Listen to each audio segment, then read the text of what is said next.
제일 많이 달라진 건 임신과 출산을 겪지 않는 여자들이 압도적으로 늘어나고 있다? 사실은 여자의 건강, 질병 이런 관점에서 어떤 얘기를 할 때 결혼, 임신, 출산 이 세 가지를 빼놓고는 거의 얘기를 할 수 없었던 게 전통적인 그 여성의학의 관점이에요. 우리나라의 출산율은 거의 바닥을 치고 있어요. 아시죠? 뉴스에 많이 나왔는데 그러다 보니 이 임신과 출산이 참 아이러니한 부분이 있어요. 여자의 몸에 굉장히 무리가 되는 건 맞거든요. 문제는 임신과 출산이 여자의 몸을 바라보는 아주 고전적인 관점이다 보니 한 번도 임신, 출산을 경험하지 않은 사람이 이 상태로 50대가 되고 60대가 되고 70대가 되었을 때 어떤 문제가 일어날 수 있는지에 대한 연구는 턱없이 부족해요. 임신과 출산을 경험하지 않았다는 거는 다르게 말하면 배란과 생리를 한 번도 쉬지 않았다는 의미에 가까워요. 임신 기간 동안은 당연히 생리가 없죠. 이제 아이가 자궁 속에서 자라고 있으니까. 그리고 모유 수유에 들어가면 또 이 호르몬의 작용 때문에 생리가 모유 수유를 끝낼 때까지 재개되지 않아요.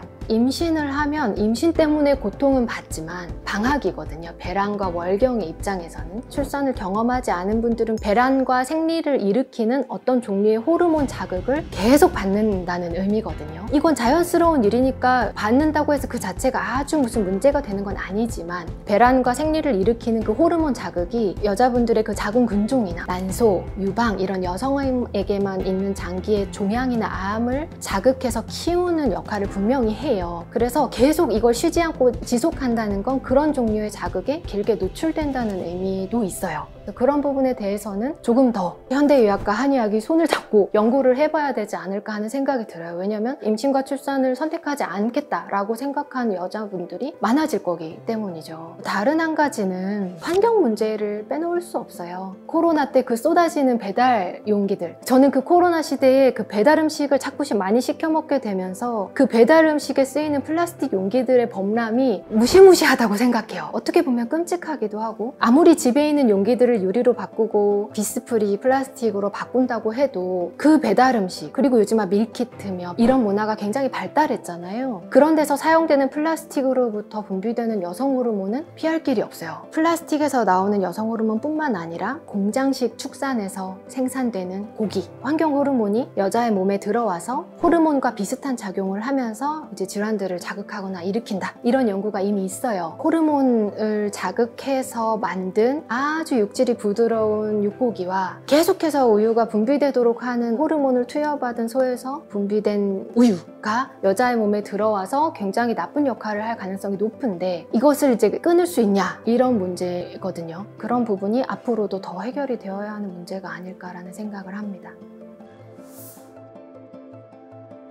사실 요즘에 제가 굉장히 많이 생각하고 있는 테마 중에 하나예요. 정말 많은 양약이 있지만 이 성분은 단일이거나 두 가지가 들어있는 경우가 있어요. 근데 대체로는 딱 한 가지 목표를 가진 하나의 성분의 약인데, 한약은 기본 자체가 굉장히 다양한 약재를 섞어서 구조를 짠 다음에 처방을 하는 거라 이 한의학적인 치료가 접근할 수 있는 질환 중에 증후군이라고 부르는 질환의 영역들이 굉장히 착붙이에요. 정말 많이 보는 질환 중에 하나는 월경전 증후군, 갱년기 증후군이잖아요. 둘 다 증후군인데 관통하는 맥락이 서양의학적인 관점에서 봤을 땐 없는 거예요. 그렇지만 여러 가지 아주 관련이 없어 보이는 증상들이 동시에 나오는 건데, 한의학적인 접근에서 특히 한의학이 치료할 수 있는 영역이 이 증후군에서 대해서 접근할 때 굉장히 탁월해요. 굉장히 다양한 증상이 동시다발적으로 일어나는 상태가 있을 때, 이때의 한의학적인 치료가 굉장히 효과적이구나 하는 걸 많이 느꼈고, 서양의학, 현대의학은 없어져야 되는 걸 없애는데 굉장히 탁월해요. 빠른 효과를 원한다면 당연히 선택해야 되는 옵션이고, 그치만 뭔가 부족할 때 이 부분을 채워주는 치료는 서양의학에서는 굉장히 단편적이에요. 뭐 수액을 준다든지 수혈을 한다든지 이런 정도의 접근, 아니면 뭐 비타민을 준다거나 이런 정도인데, 한의학은 다양한 타인이한 근거들을 기반으로 치료가 가능하도록 구축이 되어 있어요. 그래서 이런 부분에 대한 진단이 굉장히 우수하다고 생각해요. 생리통 환자분들 중에 이런 분이 있었어요. 근데 보통 여자분들이 생리하면 한 4일에서 일주일 정도 하는데 그 한 주기에 진통제를 30개씩 드시는 분이 있었어요. 근데 사실은 생리통이 이 정도로 심하다? 통증이 아무리 심해도 2, 3일간 진통제를 30개를 먹는다는 건 이 진통제가 권장하는 일일 복용량을 훨씬 우회하는 양이기도 하고, 사실상 진통제가 안 듣는다는 의미에 가까워요. 먹어도 소용이 없으니까 계속 계속 먹게 되는 거죠. 근데 이 환자분이 치료를 하러 오셨어요. 이분의 생리통은 일반적으로 원발성 월경통이라고 말하는 진단이 있는데 병원에서의 접근에서는 이 통증 생리기관에만 있으니까 생리통이지 그 이상의 진단을 하기 어려웠던 것 같은데 한의학에서 봤을 때는 이분이 혈허와 기여, 몸이 허한 부분이 아주